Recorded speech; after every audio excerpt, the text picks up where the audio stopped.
Eastern Ohio Congressman Bill Johnson believes state agencies are doing a good job of maintaining public health and safety in the midst of the Marcellus shale drilling boom. Johnson talked to members of the Marietta Rotary Club on the issue today.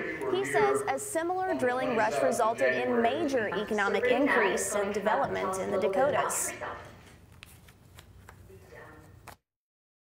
And you've got real estate developers that say they can work 13 hours a day, 7 days a week, and not keep up with the demand for housing. So there's going to be a tremendous amount of job creation as a result of going after and increasing our domestic energy production. Congressman Johnson says he sees similar economic activity along the Ohio River. He said there have been a few problems in wells that have been drilled so far in the Buckeye State. Congressman, you are here today talking about Marcellus shale drilling, and we know there's a lot of that going on in West Virginia right now. Is there, at least to your satisfaction, a lot of that going on in Ohio as well? Well, I think there is a lot of it going on. There's going to be more of it going on. We sit on top of the world's largest deposit of natural gas here with the Marcellus and the Utica shale. It's going to bring tremendous opportunity to eastern and southeastern Ohio. We have an opportunity to be at the epicenter of an economic boom unlike anything that we've ever seen before. In terms of jobs, there's been a lot of talk about how many jobs that might create. Is that largely tied to how much of that material is actually in the ground in terms of availability of natural gas? Well, certainly I think the job estimates are based on the volume of resource that's there and our ability to tap into it.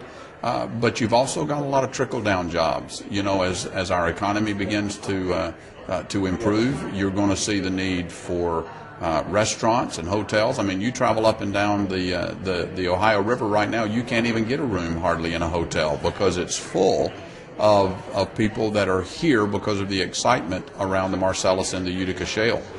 School systems, construction work. You go to the Dakotas out west where a similar kind of boom has occurred on a much smaller scale than we have. And you've got real estate developers that say they can work 13 hours a day, 7 days a week, and not keep up with the demand for housing. So there's going to be a tremendous amount of job creation as a result of going after and increasing our domestic energy production.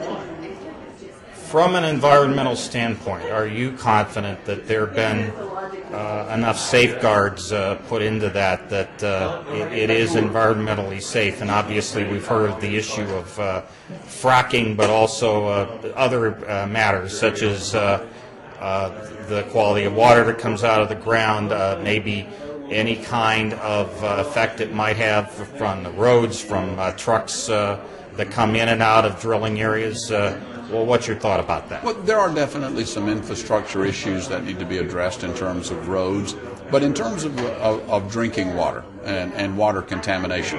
You know, we've been doing fracking in America for over 60 plus years. There's been over 1 million frack jobs done.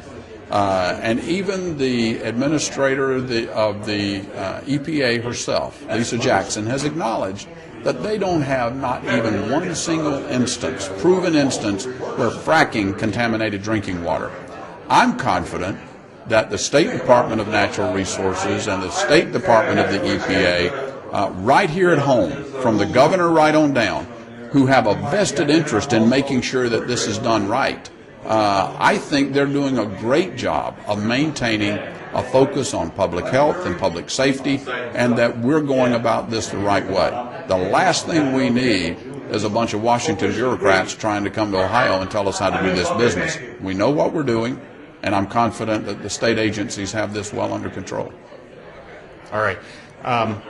One other question, and again regarding the fracking issue, there is a little bit difference in the way that they are doing it now, as a professor here has said here at Marietta College, than they did back maybe even just a few years ago.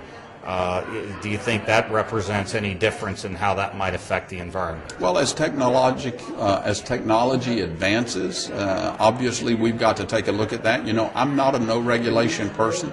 Where public health and public safety are concerned, we have a responsibility to do things the right way.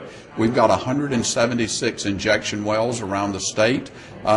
We've had very, very few problems with all of those. We've had a couple of instances where there's been seismic activities associated with those wells, but I think the state has taken very quick and prudent action to get scientific fact upon which to base its decisions, and I think we'll figure this out. All right, Congressman, thank you very much. All right, thank you very much. Thanks for having me today.